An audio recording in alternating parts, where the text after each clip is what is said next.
Hello students, હું છું Savaliya sir અને મારી YouTube channel Savaliya sir chemistry ટ્રેનરમાં આપનું સ્વાગત છે. વિદ્યાર્થી મિત્રો, આ લેક્ચરમાં આપણે ચેપ્ટર નંબર 11 આલ્કોહોલ, ફિનોલ અને ઇથર સંયોજનો,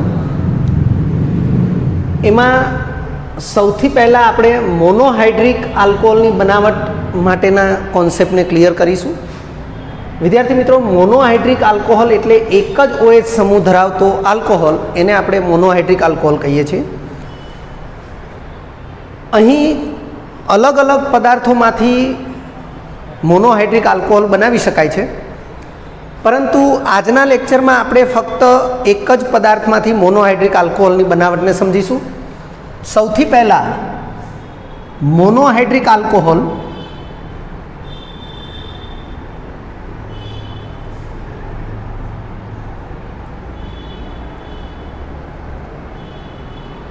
નું સામાન્ય સૂત્ર વિચારીશું. તો મોનોહાઇડ્રિક આલ્કોહોલનું સામાન્ય સૂત્ર CnH2n+1OH. એક જ OH સમૂહ ધરાવતો આલ્કોહોલ, જેને આપણે મોનોહાઇડ્રિક આલ્કોહોલ કહીએ છીએ, એટલે મોનોહાઇડ્રિક આલ્કોહોલનું સામાન્ય સૂત્ર CnH2n+1OH. આનું આપણે સામાન્ય અણુસૂત્ર વિચારીએ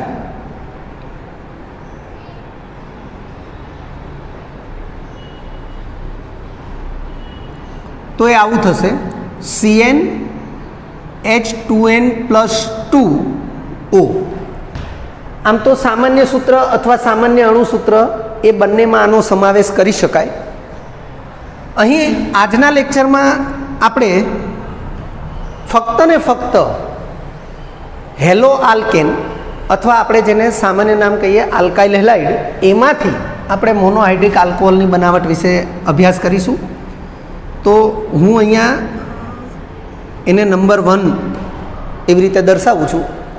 નેક્સ્ટ લેક્ચરમાં આપણે અન્ય પદાર્થ, એના પછીના લેક્ચરમાં અન્ય પદાર્થમાંથી મોનોહાઇડ્રિક આલ્કોહોલની બનાવટ વિશે અભ્યાસ કરીશું. તો સૌથી પહેલાં લખીએ છીએ હેલો આલ્કેન. હેલો આલ્કેનને આલ્કાઇલ હેલાઇડ પણ કહેવાય. સામાન્ય નામ છે આલ્કાઇલ હેલાઇડ, જેને સંજ્ઞાત્મક રીતે RX કહેવાય. તો હેલો આલ્કેનમાંથી મોનોહાઇડ્રિક અથવા મોનો હાઇડ્રોક્સિલ પણ કહેવાય.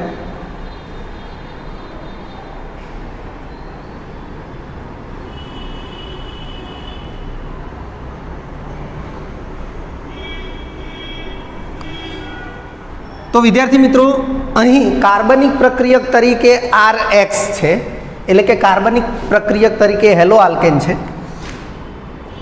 પરંતુ પ્રક્રિયા માટે જે અન્ય પ્રક્રિયક છે, તો એ અન્ય પ્રક્રિયક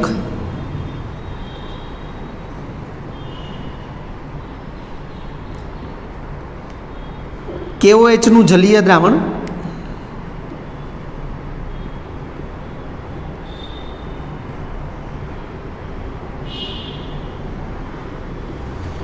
અથવા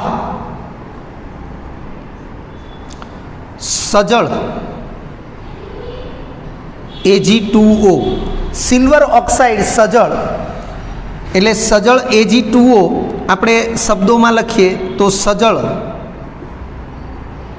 સિલ્વર ઓક્સાઇડ. આ સજળ સિલ્વર ઓક્સાઇડ એને આપણે Ag2O ઇન્ટુ H2O તરીકે દર્શાવીએ. સિલ્વર ઓક્સાઇડ મોનોહાઇડ્રેટ, આવું એનું રાસાયણિક નામ થશે. આને અથવા કરીને AgOH પણ દર્શાવાય. 2 મોલ AgOH તરીકે આને આપણે દર્શાવી શકીએ છીએ. એટલે KOHનું જલીય દ્રાવણ અથવા સજળ સિલ્વર ઓક્સાઇડની પ્રક્રિયા આપણે RX સાથે કરીએ તો હેલોજનનું વિસ્થાપન OH સમૂહ વડે થઈ અને આપણને મોનોહાઇડ્રિક આલ્કોહોલ મળશે. લખીએ છીએ હેલો આલ્કેન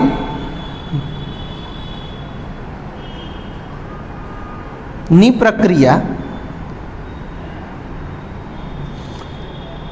ઉપરોક્ત પ્રક્રિયકો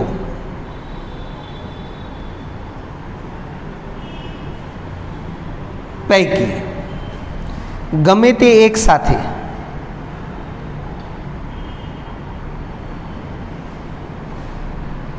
કરાવવાથી કાં તો જલીય દ્રાવણ લઈશું KOHનું, અને KOHનું જલીય દ્રાવણ ન લેવું હોય તો આપણે સજળ સિલ્વર ઓક્સાઇડ પણ લઈ શકીએ. બંનેમાંથી કોઈ એક સાથે હેલો આલ્કેનની પ્રક્રિયા કરાવવાથી હેલોજનનું વિસ્થાપન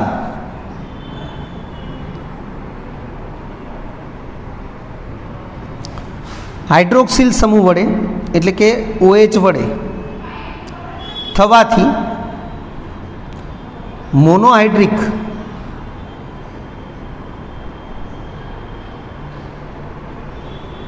આલ્કોહોલ નિપજ મળશે.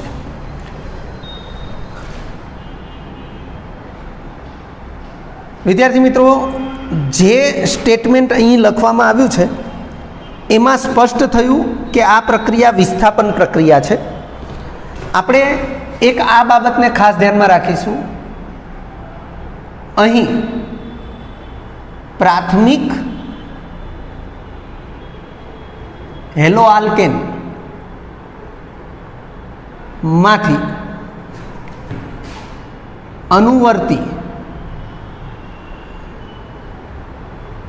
આલ્કોહોલ નિપજ મુખ્ય મળે છે. એટલે કે મોટા ભાગે વિસ્થાપન પ્રક્રિયા જ થશે અને આપણને અનુવર્તી પ્રાથમિક આલ્કોહોલ નિપજ જ એ મુખ્ય મળશે. આ પ્રમાણે પ્રક્રિયાનું એક ઉદાહરણ લઈએ. એક બીજી સ્પષ્ટતા ખાસ કરી દઈએ આપણે કે હેલો આલ્કેનમાં બ્રોમો આલ્કેન એ આ પ્રક્રિયા ખૂબ જ સરળતાથી આપે છે. એટલે આ પ્રક્રિયા દ્વારા આલ્કોહોલની બનાવટ માટે જે હેલો આલ્કેનની પસંદગી થાય છે એ હેલો આલ્કેન એ ખાસ કરીને બ્રોમો આલ્કેન હોય છે. તો આને આપણે લખીશું 1 બ્રોમો પ્રોપેન. આ પ્રાથમિક પ્રકારનો હેલો આલ્કેન છે. આનું બીજું નામ, સામાન્ય નામ આપણે લખીએ તો N પ્રોપાઇલ બ્રોમાઇડ છે. આપણે આલ્કાઇલ હેલાઇડ જે કહીએ છીએ, પ્રોપાઇલ સમૂહ એટલે આલ્કાઇલ સમૂહ, હેલાઇડ તરીકે બ્રોમાઇડ છે. સરળ શૃંખલા પ્રોપેનની જે છે અને શૃંખલાના છેડે બ્રોમિન લાગેલો છે એટલે N પ્રોપાઇલ સમૂહ કહેવાશે. આની પ્રક્રિયા એ જલીય KOH એટલે કે KOHના જલીય દ્રાવણ અથવા AgOH સાથે કરેલી છે. Br નું વિસ્થાપન OH વડે થશે. તો અહીં આપણને CH3 CH2 CH2 OH અને વત્તા બાય પ્રોડક્ટ તરીકે KBr અથવા AgBr મળશે. અહીં આને આપણે પ્રોપેન 1 ઓલ કહીશું. આ પણ પ્રાથમિક આલ્કોહોલ જ છે. તો વિદ્યાર્થી મિત્રો, જો આપણે પ્રાથમિક પ્રકારનો આલ્કાઇલ હેલાઇડ લીધો હશે તો આપણને પ્રાથમિક આલ્કોહોલ નિપજ એ પુષ્કળ પ્રમાણમાં મળશે, કારણ કે અહીં વિસ્થાપન પ્રક્રિયા જ મુખ્ય થશે. પરંતુ દ્વિતીયક હેલો આલ્કેન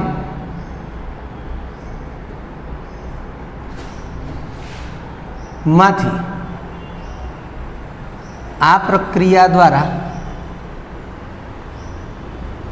જો અહીં પ્રક્રિયક તરીકે દ્વિતીયક હેલો આલ્કેન લેવામાં આવ્યો હશે તો આ પ્રક્રિયા દ્વારા અનુવર્તી દ્વિતીયક આલ્કોહોલ અને આલ્કીન નિપજનું નોંધનીય મિશ્રણ મળે છે. એટલે કે બંનેનું પ્રમાણ નોંધનીય હોય એવું આપણને મિશ્રણ નિપજ તરીકે મળે છે. દાખલા તરીકે આપણે જો CH3 CH3 એટલે કે 2 બ્રોમો પ્રોપેન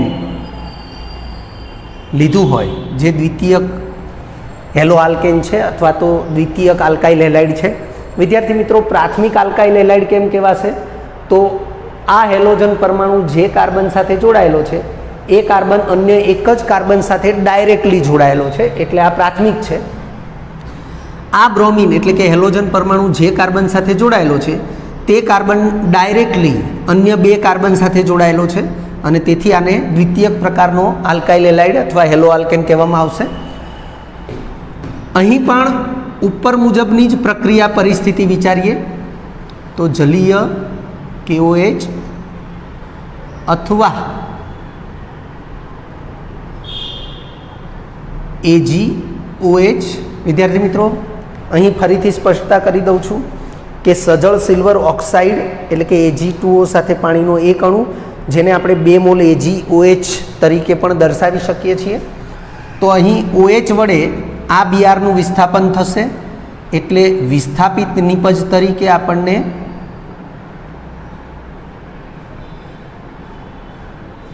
દ્વિતીયક આલ્કોહોલ મળશે, પ્રોપેન 2-ઓલ.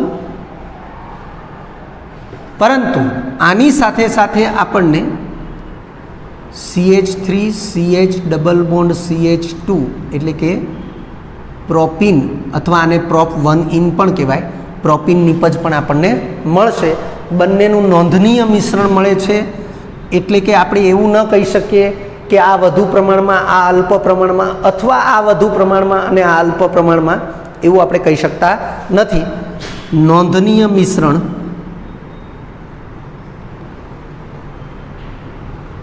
એ નિપજ તરીકે મળે છે. વિદ્યાર્થી મિત્રો, અહીં એવી સ્પષ્ટતા કરવી જરૂરી છે કે બીઆરનું વિસ્થાપન OH વડે થયું એટલે પ્રક્રિયા વિસ્થાપન પ્રક્રિયા થઈ, પરંતુ સાથે સાથે વિલોપન પ્રક્રિયા પણ થઈ. એટલે કે આ જે CH3 CH BR અને જે પડોશી કાર્બન છે એના 3 હાઇડ્રોજન પૈકી એક હાઇડ્રોજન એ આ બીઆર સાથે વિલોપન પામે છે અને આ કાર્બન અને આ કાર્બન વચ્ચે નવો એક બંધ રચાય છે. નવો બંધ રચાશે એટલે નિપજ તરીકે CH3 CH double bond CH2 મળશે. જેનું વિલોપન થયું એ હાઇડ્રોજન અને બીઆર, એટલે આને ડિહાઇડ્રોહેલોજિનેશન એ પ્રકારની વિલોપન પ્રક્રિયા કહેવાશે. અને એ જે HBr છે એ એસિડ છે, જ્યારે આ બેઝિક પદાર્થો છે. એસિડ અને બેઝ વચ્ચેની તટસ્થીકરણ પ્રક્રિયાથી બાય પ્રોડક્ટ તરીકે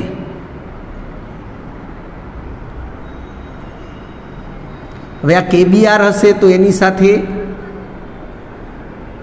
AgBr પણ થશે અને પાણીનો અણુ એ બાય પ્રોડક્ટ તરીકે મુક્ત થશે. તો આપણે એ બાબતને ધ્યાનમાં રાખીશું કે જો આ નિપજ મળે છે તો અને તો જ એની સાથે બાય પ્રોડક્ટ તરીકે આ નિપજો મળે છે. વિસ્થાપન પ્રક્રિયાને લીધે આ બાય પ્રોડક્ટ મળતી નથી. વિસ્થાપન પ્રક્રિયાને લીધે જે બાય પ્રોડક્ટ મળે છે, OH વડે બીઆરનું વિસ્થાપન થાય તો KBr મળે છે, પરંતુ બાય પ્રોડક્ટમાં H2Oનો સમાવેશ એ વિસ્થાપન દરમિયાન થતો નથી. તે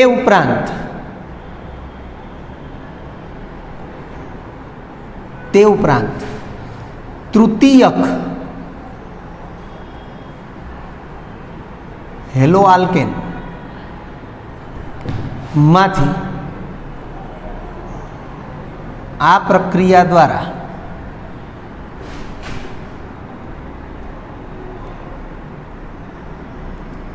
અનુવર્તી આલ્કિન નિપજ મુખ્ય મળે છે.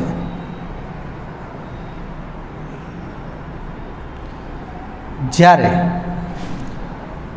અલ્પ પ્રમાણમાં ગૌણ નિપજ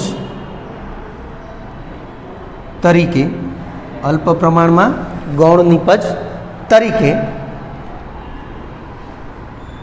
આલ્કોહોલ નિપજ મળે છે અથવા તો આલ્કોહોલ મળે છે, જે દર્શાવે છે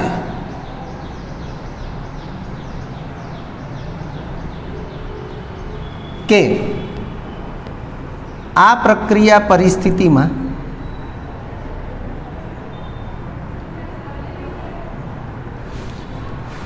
તૃતીયક હેલો આલ્કેન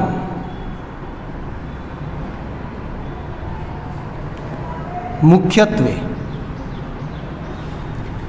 ડિહાઇડ્રોહેલોજિનેશન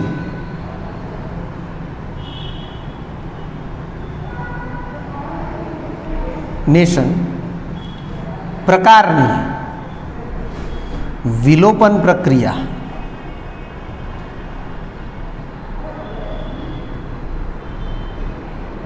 આપે છે. વિદ્યાર્થી મિત્રો, આનું ઉદાહરણ આપણે આ પ્રમાણે લઈ શકીએ. દાખલા તરીકે CH3CH3Br, આનું IUPAC નામ થશે 2 મિથાઇલ અથવા 2 બ્રોમોને પહેલાં લખીએ આલ્ફાબેટિકલ ઓર્ડર પ્રમાણે. 2 બ્રોમો 2 મિથાઇલ પ્રોપેન. સામાન્ય નામ થશે તૃતીયક બ્યુટાઇલ બ્રોમાઇડ. જેમ આ પદાર્થનું સામાન્ય નામ થશે આઇસો પ્રોપાઇલ બ્રોમાઇડ. આને દ્વિતીયક પ્રોપાઇલ બ્રોમાઇડ પણ કહેવાય. આ તૃતીયક બ્યુટાઇલ બ્રોમાઇડ છે. સમાન પ્રક્રિયા પરિસ્થિતિ એટલે કે જલીય KOH અથવા AgOH. આપણે AgOH ન લખવું હોય તો સજળ Ag2O પણ લખી શકીએ છીએ. અહીં આપણને CH3OH, જેને આપણે તૃતીયક બ્યુટાઇલ આલ્કોહોલ કહી શકીએ. તૃતીયક બ્યુટાઇલ આલ્કોહોલ સામાન્ય નામ છે બ્યુટાઇલ આલ્કોહોલ. અલ્પ પ્રમાણ અને તેથી એને ગૌણ નિપજ કહેવાશે.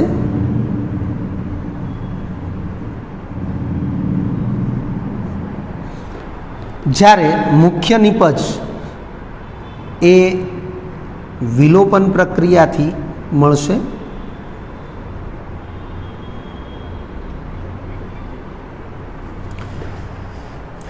એટલે કોઈ પણ એક પડોશી કાર્બન ઉપરથી હાઇડ્રોજન અને આ તૃતીયક કાર્બન જે છે એના ઉપરથી બ્રોમિન દૂર થશે એટલે એ બંને કાર્બન વચ્ચે દ્વિબંધ રચાઈ જશે. એટલે આપણે આને કહીશું 2 મિથાઇલ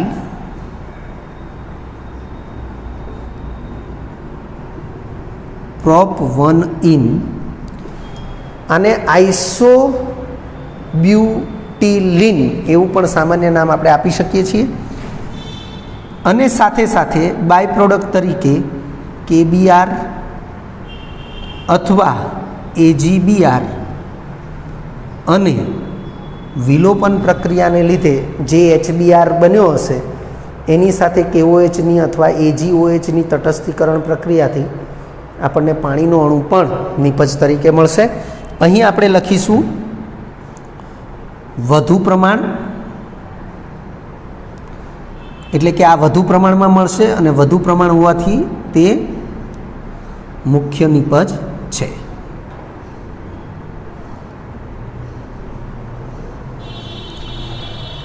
આમ આ લેક્ચરમાં આપણે હેલો આલ્કેનમાંથી મોનોહાઇડ્રિક આલ્કોહોલની બનાવટ વિશે સમજ્યા, પરંતુ આ બાબતને આપણે ખાસ ધ્યાનમાં રાખીશું કે પ્રાથમિક હેલો આલ્કેનમાંથી અનુવર્તી પ્રાથમિક આલ્કોહોલ નિપજ મુખ્ય મળે છે. દ્વિતીયક હેલો આલ્કેનમાંથી અનુવર્તી દ્વિતીયક આલ્કોહોલ અને સાથે સાથે આલ્કીન નિપજનું નોંધનીય મિશ્રણ મળે છે. તે ઉપરાંત જો તૃતીયક હેલો આલ્કેન હશે તો અનુવર્તી આલ્કીન નિપજ એ મુખ્ય મળે છે, કારણ કે આ પ્રક્રિયા પરિસ્થિતિ જે છે એ પ્રક્રિયા પરિસ્થિતિમાં તૃતીયક પ્રકારનો જે હેલો આલ્કેન છે એ મુખ્યત્વે ડિહાઇડ્રોહેલોજિનેશન પ્રક્રિયા અનુભવે છે, અને મુખ્યત્વે ડિહાઇડ્રોહેલોજિનેશન પ્રક્રિયા અનુભવતો હોવાથી આ જે આલ્કીન નિપજ છે એ આપણને મુખ્ય મળશે.